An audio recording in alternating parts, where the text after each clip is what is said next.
Hello viewers, আসসালামু আলাইকুম। আমি মোহাম্মদ আমিনুল ইসলাম আপনাদের সাথে আজকে আবার উপস্থিত হয়ে গেলাম। আশা করি সবাই ভালো আছেন। তো আজকে আপনাদের সাথে যে ভিডিওটি শেয়ার করব সেই ভিডিওটির বিষয়বস্তু হচ্ছে গাড়ির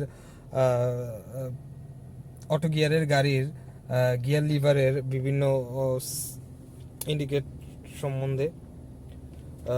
দেখতে পাচ্ছেন আমি একটি অটো গিয়ারের গাড়ির মধ্যে বসে আছি। তো এটা হচ্ছে গাড়ির গিয়ার লিভার, দেখতে পাচ্ছেন। তো এই গিয়ার লিভারে গাড়ির বেশ কিছু ইন্ডিকেশন আছে, দেখুন PRND2L। এই প্রত্যেকটা জিনিস কোনটা দিয়ে কি বোঝায়, তো আজকে আপনাদের সাথে সেই জিনিসটা শেয়ার করব আমরা।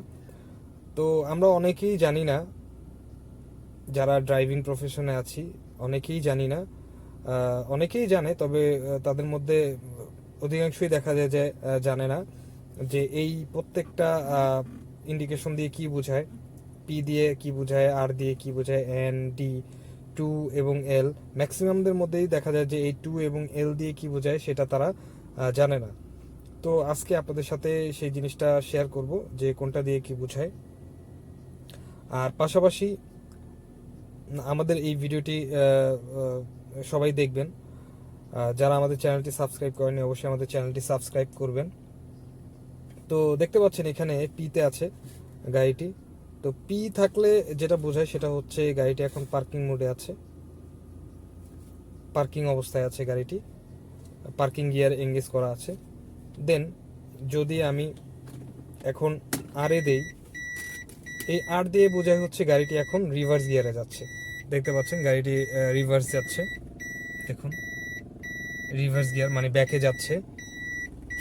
যদি আমি আর থেকে এনে দেই, এন মানে হচ্ছে নিউট্রাল, নিউট্রাল অবস্থায় আছে গাড়িটি, সামনেও যাবে না পেছনেও যাবে না, এমন একটা কন্ডিশনে আছে।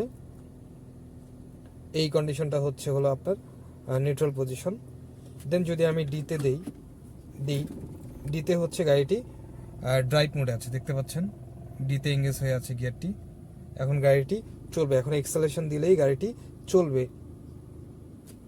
দেন সবচেয়ে বেশি যে কনফিউশন যেই দুইটা গিয়ার সিম্বল দিয়ে বোঝা হয়, সেই দুইটা হচ্ছে টু এবং এল। আমরা ম্যাক্সিমামই হচ্ছে টু এবং এল দিয়ে কি বোঝায় সেই জিনিসটা আমরা অনেকেই জানি না, অনেক ড্রাইভাররাই জানে না। তো এই দুইটার একটা বিশেষত্ব আছে, যখন আমি ডিতে দিব তখন স্বাভাবিকভাবেই গাড়িটি সামনের দিকে চলবে। যদি আমি ডিতে না দিয়ে গাড়িটি টুতে দেই তাহলেও আমার গাড়িটি সামনের দিকে চলবে। তবে টুতে আমি তখনই দিব যখন আমার স্বাভাবিক তুলনায় একটু বেশি শক্তির প্রয়োজন হবে। দেখা যায় অনেক সময় আমরা নিচ থেকে উপরের দিকে উঠি, অনেক সময় দেখা যায় বেসমেন্ট থেকে গাড়ি উপরে উঠাই, ঢালু জায়গা থেকে উঁচু জায়গাতে আমরা গাড়ি উঠাই, সেই সময় আমাদের এই গিয়ারটি এঙ্গেজ করে গাড়িটি উঠাইতে হবে। এটা দিয়ে সাধারণত গাড়িটি সেকেন্ড গিয়ারে এঙ্গেজ হয়। যখন আমি এলে দিব, এই এলে আমি দিয়ে দিলাম, দেখতে পাচ্ছেন এলে এঙ্গেজ হয়ে আছে।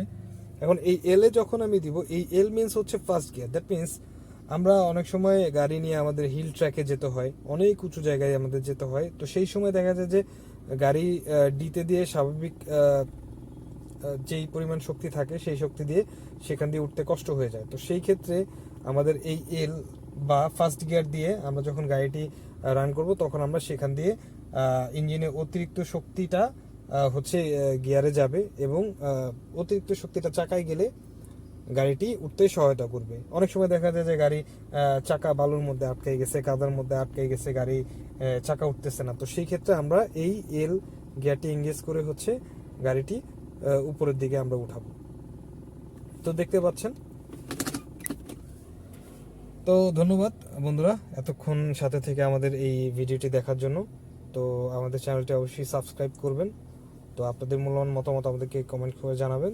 সবাই ভালো থাকবেন। আসসালামু আলাইকুম।